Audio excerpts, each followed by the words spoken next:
Hey guys, welcome back to the channel. Hey, today's video is going to be kind of more of a monologue. Hopefully it's not too boring for you, but I wanted to do this video just talking about some of the experiences I've had just recently with my Expion 360 batteries. They come with the LiFePO4 that I purchased, and they have some limiting factors when it comes to cold weather camping. And so I want to go over kind of my experience with that and really ultimately what brought me to having to pull the batteries from the camper when it's being stored, even though I do plan on winter camping. So let's get into it.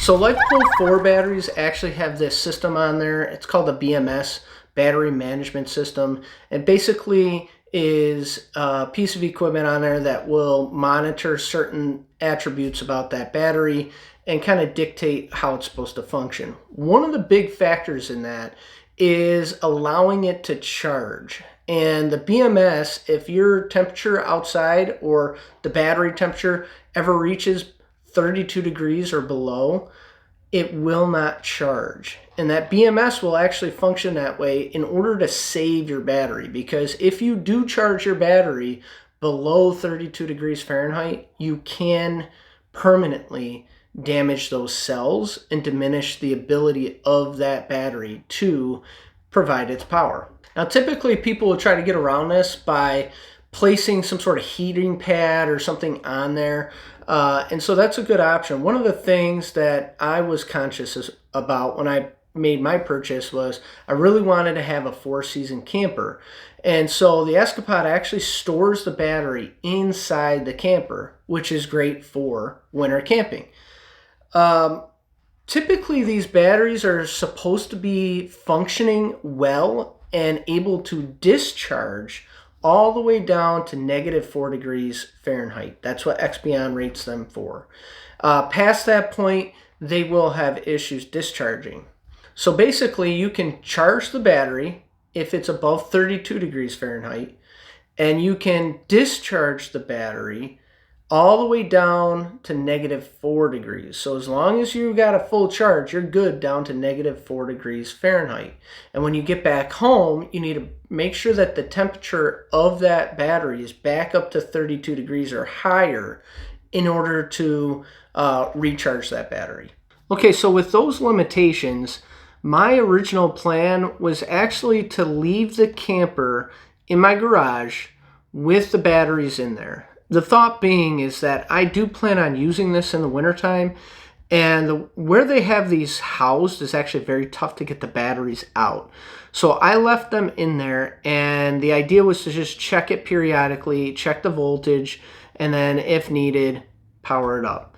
Now, I was going to use either an external source to heat up the garage, or I was going to use the actual trailer heat source to heat up the trailer and then power up those batteries.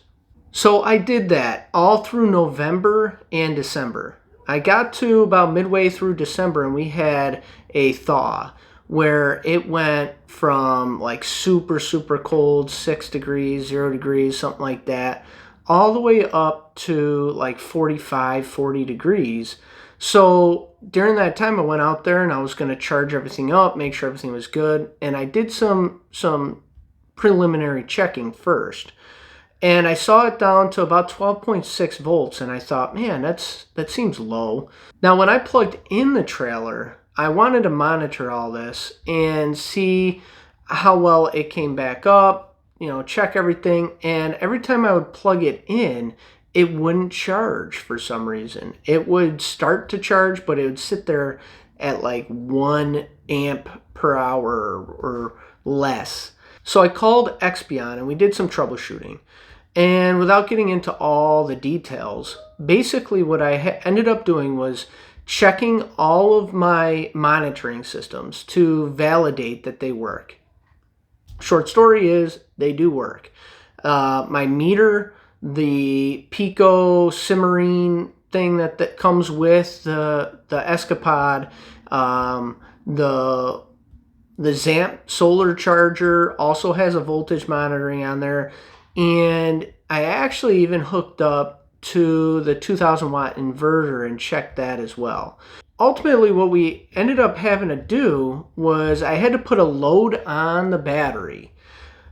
Once I put the load on the battery, I was able to drain it down, and I was watching the Simmarine, and basically made sure that the monitoring was showing me how much amperage, and it was drawing about 80 amps.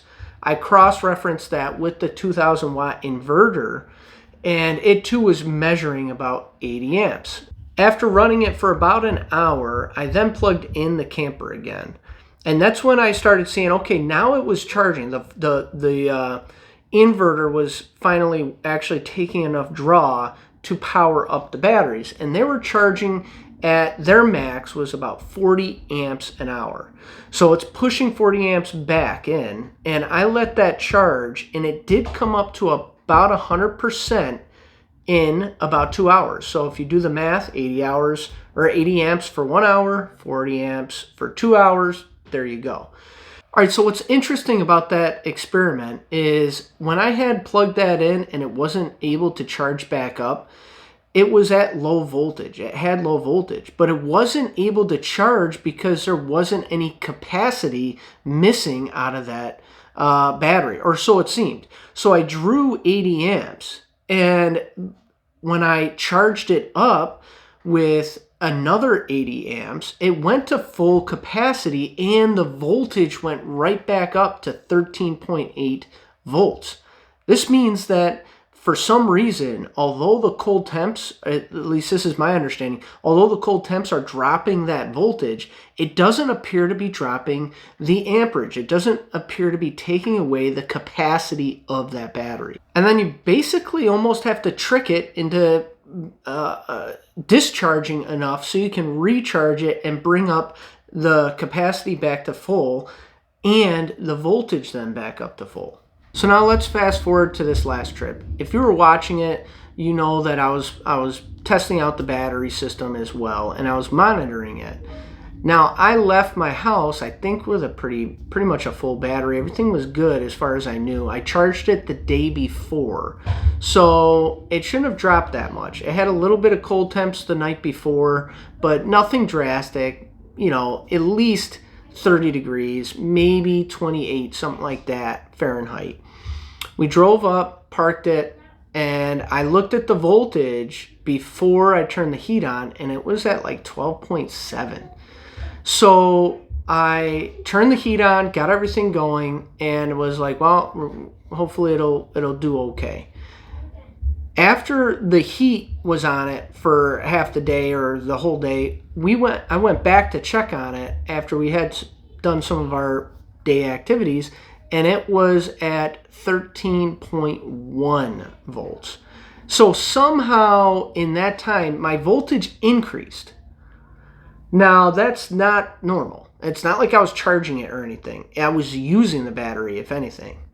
So then I noticed later on, the next day, after running the heat all night, where during the daytime I kind of set the temp to like 50, and then at nighttime I kicked it up to like 65. So in the morning time I checked it, and it was at 13.3 almost. It was like 13.28 or something. Now that's the normal voltage I would expect to see when I'm using the battery system. And so it was kind of perplexing because I had drawn from that battery bank, and yet I had a higher voltage. And the only thing I can think of is the heat. I have called Expion, I've done some troubleshooting, and it was strange because it just doesn't add up. So I don't know what to say other than this is my experience. I do think that these batteries will drop voltage, and will drop voltage quickly in the cold.